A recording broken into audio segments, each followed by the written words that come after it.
नमस्कार गुरुजनों। मैं राकेश वर्मा आप सभी का स्वागत करता हूं आपके अपने परिवार एसएन गुरुकुल पर। गुरुजनों, पूरे बिहार भर में नियोजित शिक्षक शिक्षिकाओं के यदि संख्या की बात किया जाए तो 3.5 से पौने 4 लाख की संख्या है। आप सभी पिछले कई वर्षों से लगातार निरंतर संघर्षरत हैं। कई बार आपने आंदोलन किया, धरना प्रदर्शन दिए, हो हल्ला किए, अनशन किए कि आप सभी को बिना शर्त ही राजकर्मी का दर्जा प्रदान कर दिया जाए। लेकिन चूंकि आप में से ही हजारों की संख्या में ऐसे शिक्षक शिक्षिकाएं हैं जिन पर फर्जी होने की 99% उम्मीद शिक्षा विभाग और बिहार सरकार को है, उसके पीछे कारण भी रहा कि पिछले 9 वर्षों से जो जांच चल रही है निगरानी समिति के द्वारा, लगभग 72 से 75 हजार नियोजित शिक्षक शिक्षिकाओं का उन तक फाइल फोल्डर नहीं पहुंचे। साथ ही जो शिक्षा विभाग ने वैकल्पिक व्यवस्था आप सभी के लिए बनाया कि आप ई शिक्षा कोर्स पोर्टल पर सभी दस्तावेजों का सॉफ्ट कॉपी आप अपलोड कर दें, वहां से भी डीओ उसे डाउनलोड कर स्व अभिप्रमाणित कर और उसे जो है निगरानी समिति को दे देंगे, उसके आधार पर जांच होंगे।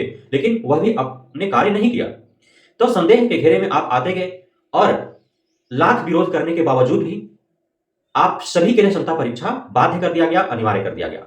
मजबूरन आप में से आधे शिक्षक शिक्षिकाओं ने यह तय किया कि बिना क्षमता परीक्षा दिए राज्यकर्मी का दर्जा अब प्राप्त नहीं होने वाले हैं, इसलिए विरोध भी होता रहे और आवेदन भी करते रहे और इस प्रकार अंततः देखा गया कि लगभग 2.25 लाख शिक्षक शिक्षिकाओं ने ऑनलाइन आवेदन किया।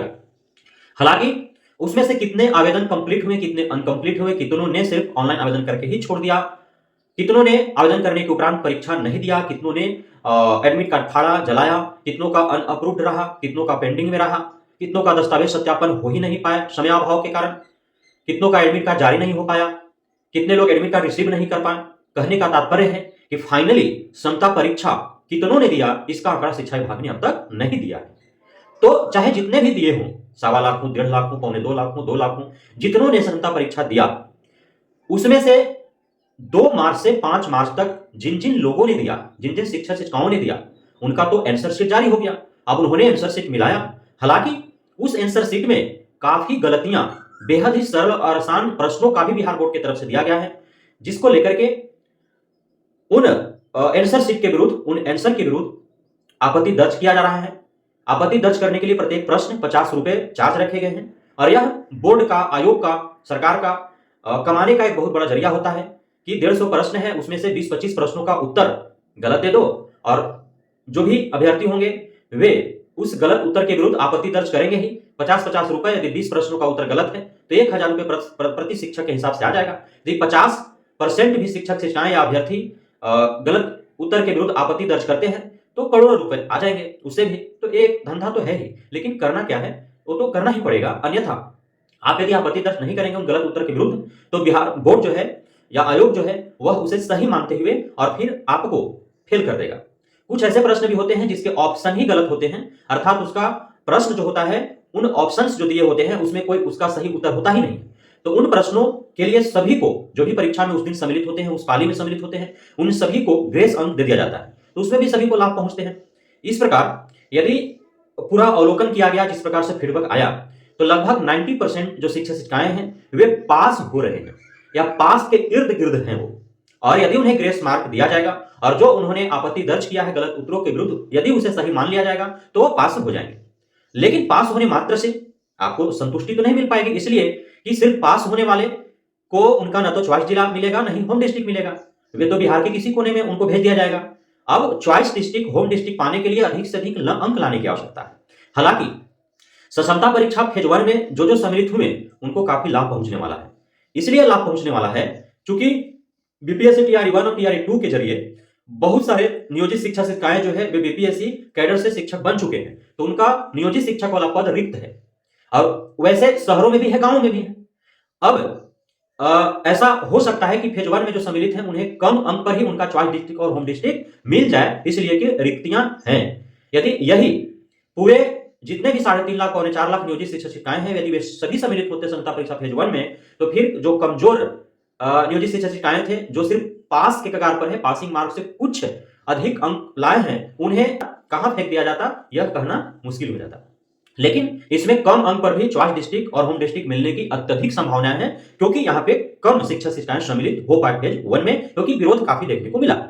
अब जो है आप सभी को जिज्ञासा होगा कि आखिर पासिंग मार्क है क्या, कितने अंक लाने के बाद आप पास होंगे। तो अलग अलग कैटेगरी के लिए अलग अलग पासिंग मार्क है। पहले हम क्लियर कर देना चाहते हैं कि आप यदि महिला हैं, चाहे जिस भी कैटेगरी के हों, यदि आप महिला हैं तो आपको मात्र 48 अंक लाने हैं। 48 अंक जिन महिलाओं का आया वे पास हो गए। 48 अंक हमें ऐसा उम्मीद है कि यदि ढंग से 150 प्रश्नों के ऑप्शन को यदि उन्होंने टच भी किया होगा, एंड ठेकान बिना प्रश्न पढ़े भी, तो भी उनका 48 अंक आ जाएगा। लेकिन 150 के 150 प्रश्न उन्होंने यदि टच किया होगा, तो तुक्का भी लगाए होंगे ढंग से, तो 48 अंक आ जाएंगे। तो महिलाओं के लिए ज्यादा उम्मीदें हैं कि वे अधिकांशतः पास हो जाएंगे। अब आते हैं पुरुषों को लेकर के। तो पुरुषों के लिए जो यूआर कैटेगरी के हैं, तो यूआर कैटेगरी को 60 अंक लाना है, और ईडब्ल्यूएस के हैं उनको भी 60 अंक लाना है। यही तो सबसे बड़ा विडंबना है कि ईडब्ल्यूएस के लिए अलग रिजर्व कोटा तो तैयार कर दिए गए, लेकिन उनके लिए विशेष व्यवस्था नहीं दिया गया।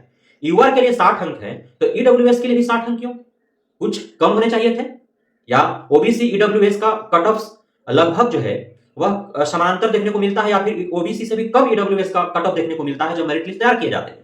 लेकिन क्वालिफाइंग मार्क्स में उनको कोई रियायत नहीं दी गई है, तो यह एक विडंबना है। तो ईडब्ल्यूएस और यूआर को 60 अंक लाने होंगे। उसके बाद जो ओबीसी आते हैं, ओबीसी, तो ओबीसी के शिक्षक शिक्षिकाओं को 55 अंक लाने होंगे, और ईबीसी के शिक्षक शिक्षिकाओं को 51 अंक लाने होंगे।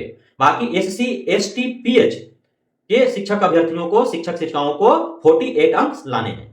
तो यह क्वालिफाइंग मार्क्स है, और हमें उम्मीद है कि 90% शिक्षक शिक्षिकाएं जो क्षमता परीक्षा फेज 1 में सम्मिलित हुए, आप सभी इन क्वालिफाइंग मार्क्स को प्राप्त कर और अवश्य ही क्वालिफाई कर जाएंगे या कर गए होंगे, जिनका भी आपका आंसर शीट जारी हो गया है, आपने मिलान कर लिया है, और आप सभी राज्यकर्मी का दर्जा अवश्य ही प्राप्त कर लेंगे।